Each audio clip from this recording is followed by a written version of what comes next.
آج کے خطبے کا موضوع ہے اللہ تعالیٰ کی نعمتوں کی قدر کریں اور فتنہ اور فساد سے اپنے آپ کو بچانے کی کوشش کریں۔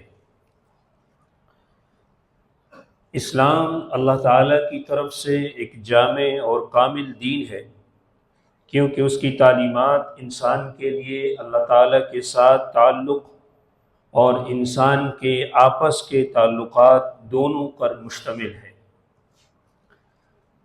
صرف نماز، روزہ، حج، زکوٰۃ اور وقف جیسی عبادات کے رہنما اصول کرنے کے علاوہ اسلام معاشرتی امور، قیادت، لیڈرشپ، مینجمنٹ اور نظم و ضبط میں بھی اہم رہنمائی فراہم کرتا ہے۔ یہ خوبصورت اور مکمل جامع رہنمائی جسمانی اور روحانی ترقی کے اعتبار سے ایک خوشحال معاشرے کی بنیاد کی تشکیل دیتی ہے۔ سورہ قریش کی آیت نمبر 4 میں اللہ تعالیٰ کا ارشاد ہے، جس کا مفہوم یہ ہے، اللہ تعالیٰ فرماتے ہیں، رب یعنی اللہ جس نے انہیں بھوک دور کرنے کے لیے خوراک عطا فرمائی اور خوف دور کرنے کے لیے امن بخشا۔ معزز سامعین و حضرات، یہ آیت ہمیں زندگی کی بنیاد بننے والی دو عظیم نعمتوں کی یاد دہانی کرواتی ہے۔ نمبر 1، رزق کے حصے کے طور پر کافی خوراک، یعنی انسان کے لیے وہ خوراک جو اس کے لیے زندگی میں رہنے کے لیے کافی ہو، اور دوسرا اس کے رہنے کے لیے اس کے خطے کا امن و امان۔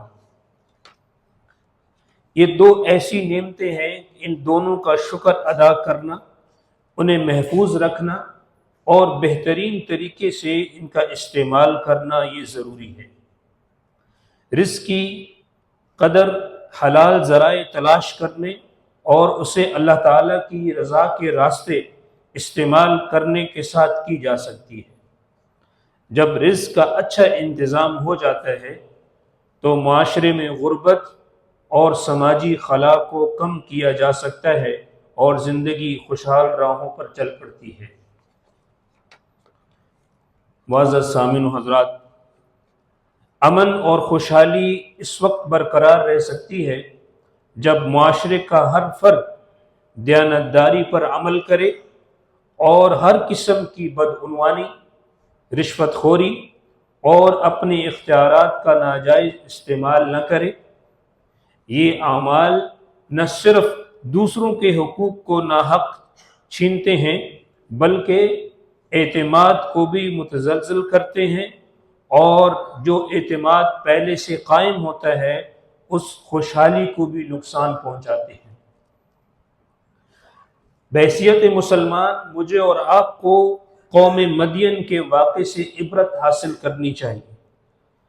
وہ قوم کہ جو تجارت کے ناپ تول میں دھوکہ دیتی تھی، اور اس عمل کی وجہ سے اللہ تعالیٰ نے حضرت شعیب علیہ السلام کو مبعوث فرمایا تاکہ اہل مدین کو یاد دہانی کروائیں، جیسے کہ اللہ تعالیٰ نے سورہ اعراف، سورہ ہود کی آیت نمبر 84 میں ارشاد فرمایا، جس کا مفہوم یہ ہے، اے مدین کے رہنے والوں، ہم نے آپ کی طرف آپ کے بھائی حضرت شعیب کو بھیجا۔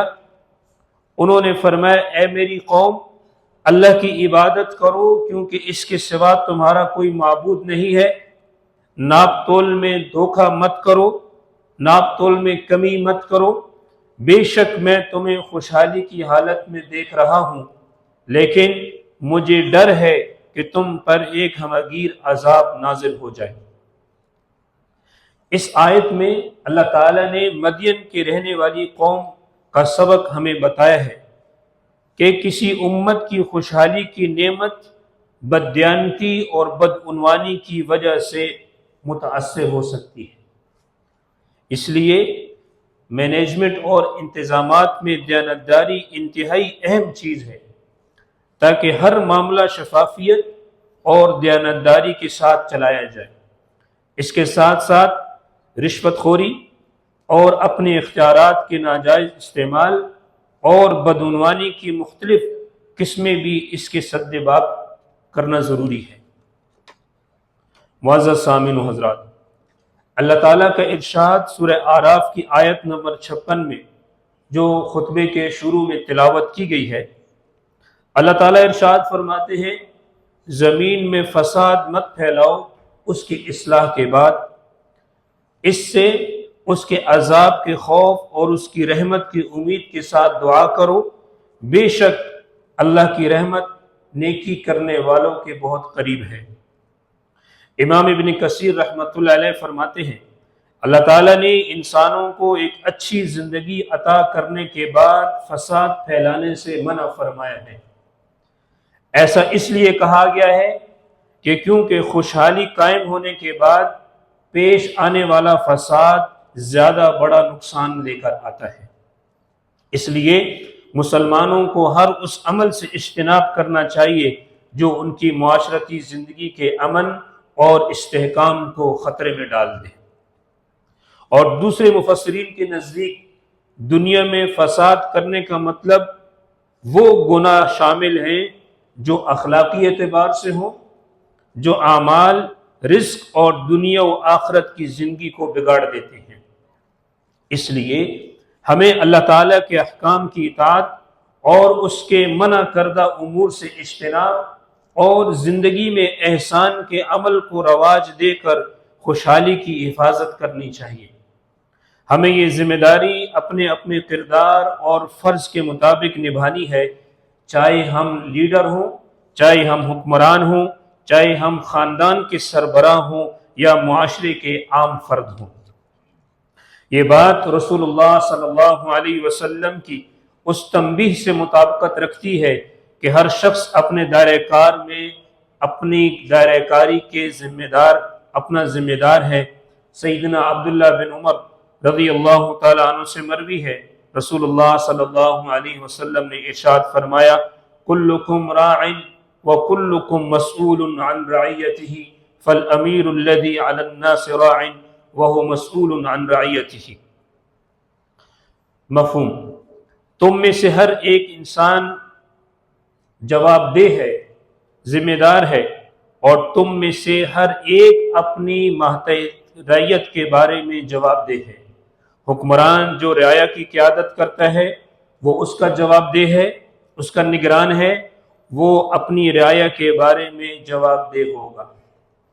معزز سامعین و حضرات، یہ بات بالکل واضح ہے کہ صاف ستھری حکمرانی کو مضبوط کرنے، عوام کی فلاح و بہبود کی حفاظت کرنے اور معاشی ترقی کو تیز کرنے، فائدہ مند ترقیاتی منصوبوں کو انجام دینے کی کوششوں کے لیے تمام فریقین کو مل کر اتفاق کرنے کی ضرورت ہے۔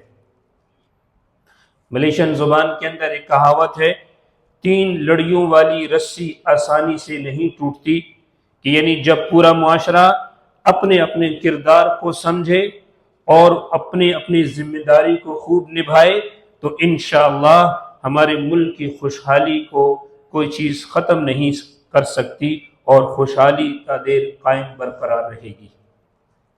بے شک ظاہری اور باطنی پاکیزگی اور طہارت کو ترجیح دینا ہمیں ایک اچھی اور خوشحال زندگی کے لیے اللہ تعالیٰ کی رضا کے کاموں کو انجام دینے میں متحد کرے گا۔ آئیے خطبے کے اختتام پر ہم سب دوبارہ ایک دفعہ اس خطبے کے عنوانات کو سن لیں۔ اللہ تعالیٰ نے ہمارے لیے سب سے بڑی 2 چیزیں جو نعمتیں عطا فرمائی ہیں وہ ہے کفایت والی روزی اور ہمارے ملک کا امن و امان۔ نمبر 2، رزق کو حلال ذریعے سے حاصل کرنا ہے اور پھر حلال اور اللہ کی رضا کے راستے میں خرچ کرنا ہے۔ نمبر 3، اپنے آپ کو بدعنوانی، رشوت خوری اور اپنے اختیارات کا ناجائز استعمال کرنے سے بچانا ہے۔ اور نمبر 4، قوم مدین کا واقعہ ناپ تول میں بددیانتی کے انجام کی عبرتناک مثال ہے، لہٰذا ہم سب کو اس سے سبق حاصل کرنا چاہیے۔ اور نمبر 5، زمین میں فساد پھیلانا اللہ تعالیٰ نے سختی سے منع فرمایا ہے۔ ہر شخص اپنے دائرہ کار میں نگہبان ہے، ذمہ دار ہے اور جواب دہ ہے، جیسا کہ حدیث میں رسول اللہ صلی اللہ علیہ وسلم نے فرمایا۔ اور نمبر 6، ہماری خوشحالی اور استحکام صرف دیانتداری اور تمام فریقین کے تعاون سے ہی برقرار رہ سکتی ہے۔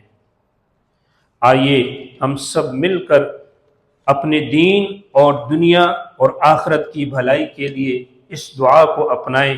اللہم اصلح لنا دیننا الذی هو عصمت امرنا واصلح لنا دنیانا التي فیہا معاشنا واصلح لنا آخرتنا التي فیہا معادنا۔ اے اللہ ہماری دین کی اصلاح فرما جو ہمارے تمام معاملات کا محافظ ہے، ہماری دنیا کی اصلاح فرما جو ہمارے رزق کمانے کی جگہ ہے، اور یا اللہ ہماری آخرت کی اصلاح فرما جو ہمارے لوٹنے کی جگہ ہے۔ جزاک اللہ خیرا کثیرا۔